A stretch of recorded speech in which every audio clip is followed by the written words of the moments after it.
আসসালামু আলাইকুম everyone, welcome back to my channel recipes by Filza's mom. আজ হাজির হয়েছি নতুন আরও একটি রেসিপি নিয়ে। আজ তৈরি করে দেখাবো বাংলাদেশি চাইনিজ রেস্টুরেন্টের মতো অথেন্টিক থাই স্যুপের পারফেক্ট রেসিপি। একই রেসিপি ফলো করে আপনারা চাইলে বাসায় খুব সহজে এই পারফেক্ট থাই স্যুপের রেসিপিটি তৈরি করতে পারেন। এই মজাদার স্যুপটি কিভাবে বাসায় খুব সহজেই তৈরি করবেন, চলুন সেই রেসিপিটাই দেখে নেই।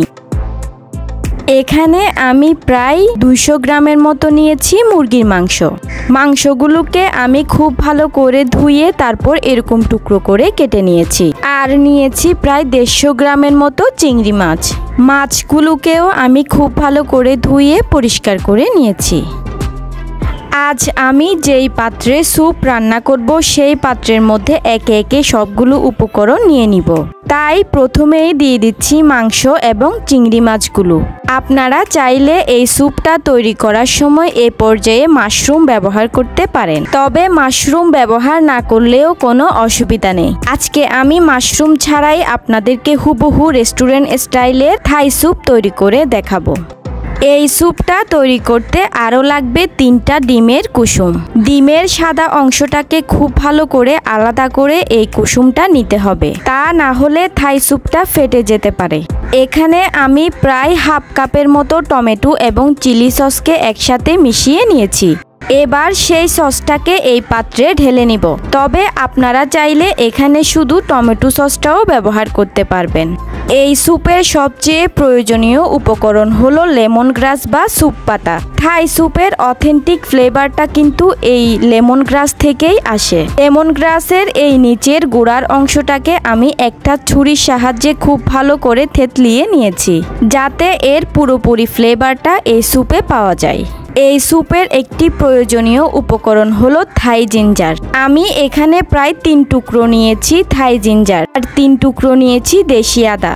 তবে আপনারা চাইলে শুধুমাত্র দেশি আদা দিয়েও এই স্যুপটি বানিয়ে নিতে পারবেন। প্রায় হাফ চা চামচ দিয়ে দিচ্ছি লবণ। লবণ স্বাদ অনুযায়ী বাড়িয়ে কমিয়ে দিতে পারবেন।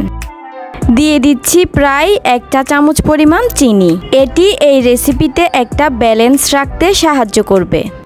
থাই স্যুপে খুব সুন্দর একটা কালার আনতে দিয়ে দিব প্রায় 1 চা চামচ পরিমাণ লাল মরিচের গুঁড়া। দিয়ে দিচ্ছি প্রায় 1 টেবিল চামচ পরিমাণ সয়া সস। দিয়ে দিব প্রায় 1 টেবিল চামচ পরিমাণ লেবুর রস। একটি বাটিতে নিয়ে নিচ্ছি প্রায় 3 টেবিল চামচ পরিমাণ কর্নফ্লাওয়ার।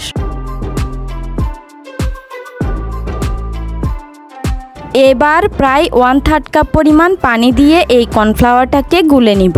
চেষ্টা করবেন খুব ভালো করে এই কর্নফ্লাওয়ারটাকে গুলিয়ে নিতে, যেন কোনো লাম্পস থেকে না যায়।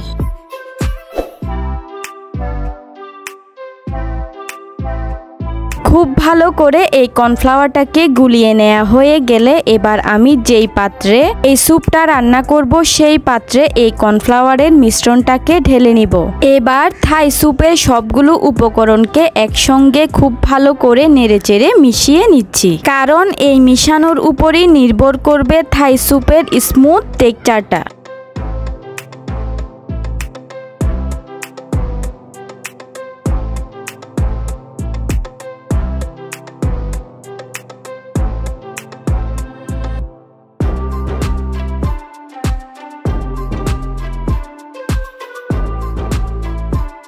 উপকরণগুলোকে খুব ভালো করে মিশিয়ে নেওয়া হয়ে গেলে দিয়ে দিব 5 কাপ পানি।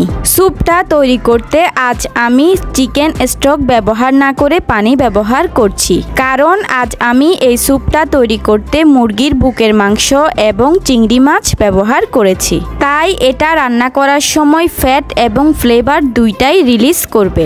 এতে করে স্যুপটা অনেক বেশি ফ্লেভারফুল হয়ে যাবে। তাই আলাদা করে কোনো চিকেন স্টক ব্যবহার করছি না। এবার সবকিছুকে খুব ভালো করে আবারও একসাথে নেড়েচেড়ে মিশিয়ে নিচ্ছি।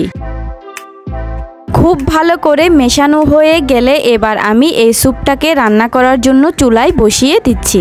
চুলার আঁচ একেবারে হাইতে রেখে আমি এই স্যুপটাকে প্রায় 10 থেকে 15 মিনিটের মতো রান্না করে নিচ্ছি। স্যুপটাকে অনবরত নেড়েচেড়ে রান্না করতে হবে, তা না হলে কর্নফ্লাওয়ারটা নিচে দিয়ে জমে থাকতে পারে। প্রায় 10 থেকে 15 মিনিট পর লক্ষ্য করলেই দেখবেন স্যুপের মধ্যে বলক চলে এসেছে এবং স্যুপটা প্রায় ঘন হয়ে গিয়েছে।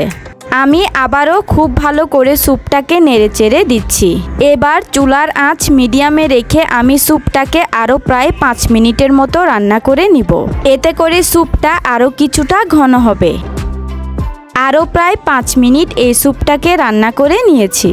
স্যুপটার স্বাদ আরও কিছুটা বাড়িয়ে তুলতে এ পর্যায়ে দিয়ে দিচ্ছি হাফ চা চামচ পরিমাণ গোলমরিচের গুঁড়া। এতে করে স্যুপের স্বাদ আরও প্রায় কয়েক গুণ বেড়ে যাবে। তাই চেষ্টা করবেন অবশ্যই গোলমরিচের গুঁড়াটা ব্যবহার করতে। দিয়ে দিচ্ছি 2টি কাঁচামরিচ। কাঁচামরিচ দিলে স্যুপের ফ্লেভারটা আরও কিছুটা বৃদ্ধি পাবে। এবার সব কিছুকে আবারও খুব ভালো করে নেড়েচেড়ে মিশিয়ে দিচ্ছি। লক্ষ্য করলেই দেখবেন স্যুপে কিন্তু খুব সুন্দর একটা কালার চলে এসেছে। হুবহু একই রেসিপি ফলো করে যদি আপনারা বাসায় এই স্যুপটা তৈরি করেন, ছোট বড় সবারই এই স্যুপটা অনেক ভালো লাগবে। এই পর্যায়ে নিশ্চয়ই দেখতে পাচ্ছেন যে এই স্যুপটা অনেকটাই ঘন হয়ে গিয়েছে আর খুব সুন্দর একটা কালার চলে এসেছে।